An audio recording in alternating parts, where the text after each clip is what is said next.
बातमी शिंदेंच्या बालेकिल्ल्यातून आहे। एकनाथ शिंदेंच्या बालेकिल्ल्यामध्ये महायुती एकत्रित निवडणूक लढवणार आहे। ठाण्यामध्ये जागा वाटपासंदर्भात महायुती एकत्रित निर्णय घेणार आहे।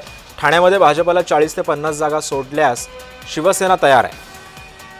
ठाण्यामध्ये महायुतीच्या जागा वाटपाचा फॉर्म्युला कसा असेल हे सुद्धा पाहणं तितकंच महत्त्वाचं ठरणार आहे। त्यामुळे ठाण्यामध्ये महायुती एकत्रित लढणार असल्याचं बोललं जातं।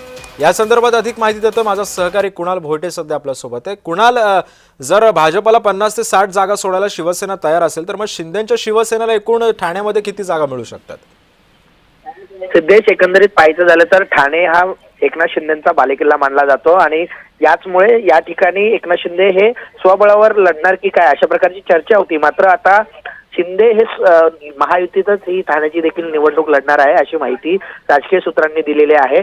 एकंदरीतच मागील एका काळामध्ये शिंदेचे काही माजी नगरसेवक हे भाजपमध्ये जाणार अशी देखील चर्चा होती। मात्र आता हे सुद्धा प्रवेश रखडलेले आहेत आणि महायुतीमध्येच लढण्याचा निर्णय हा शिंदेंनी घेतलेला आहे। त्यामुळे ज्यावेळेस जागा वाटपासाठी एकत्रित बैठक होईल त्यानंतर जागा वाटपाचं सूत्र ठरेल। मात्र 40 ते 50 जागा ह्या भाजपला मिळण्याची शक्यता आहे, तर 10 ते 12 जागा ह्या राष्ट्रवादीला मिळू शकतात।